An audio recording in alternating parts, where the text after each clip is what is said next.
mais, lui dit-il à l'oreille, empêchez votre monsieur de m'interrompre, ou nous n'en aurons jamais fini. Il doit avoir beaucoup de fortune pour se faire écouter, ce vieux-là. Trompe-la-Mort, en venant ici, a chaussé la peau d'un honnête homme. Il s'est fait bon bourgeois de Paris, il s'est logé dans une pension sans apparence, il est fin, allez, on ne le prendra jamais sans verre. Donc, monsieur Vautrin est un homme considéré, qui fait des affaires considérables. Naturellement, se dit Poiret à lui-même.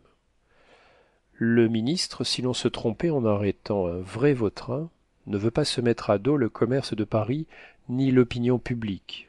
Monsieur le préfet de police branle dans le manche, il a des ennemis. S'il y avait erreur, ceux qui veulent sa place profiteraient des clabaudages et des criailleries libérales pour le faire sauter. Il s'agit ici de procéder comme dans l'affaire de Cognard, le faux comte de Sainte-Hélène. Si ça avait été un vrai comte de Sainte-Hélène, nous n'étions pas propres. Aussi faut-il vérifier. Oui, mais vous avez besoin d'une jolie femme, dit vivement mademoiselle Michonneau. Trompe-la-Mort ne se laisserait pas aborder par une femme, dit l'agent. Apprenez un secret. Il n'aime pas les femmes. Mais je ne vois pas alors à quoi je suis bonne pour une semblable vérification. Une supposition que je consentirais à la faire pour 2000 francs. Rien de plus facile, dit l'inconnu. Je vous remettrai un flacon contenant une dose de liqueur préparée pour donner un coup de sang qui n'a pas le moindre danger et simule une apoplexie. Cette drogue peut se mêler également au vin et au café. Sur-le-champ, vous transportez votre homme sur un lit et vous le déshabillez afin de savoir s'il ne meurt pas.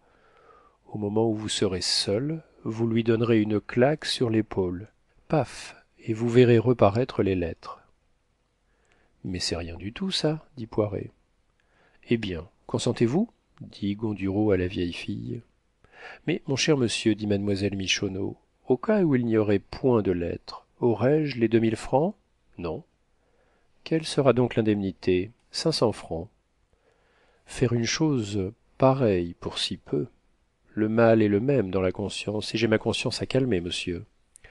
Je vous affirme, dit Poiret, que mademoiselle a beaucoup de conscience, outre que c'est une très aimable personne, et bien entendu. Eh bien, reprit mademoiselle Michonneau, donnez-moi 3000 francs si c'est Trompe-la-Mort, et rien si c'est un bourgeois. Ça va, dit Gondureau, mais à condition que l'affaire sera faite demain. Pas encore, mon cher monsieur. J'ai besoin de consulter mon confesseur. Finaude, dit l'agent en se levant. À demain alors. Et si vous étiez pressé de me parler, venez petite rue Sainte-Anne, au bout de la cour de la Sainte-Chapelle. Il n'y a qu'une porte sous la voûte. Demandez monsieur Gondureau.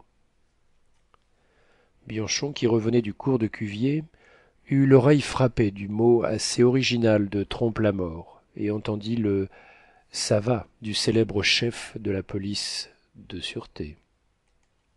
Fin de la 17e section.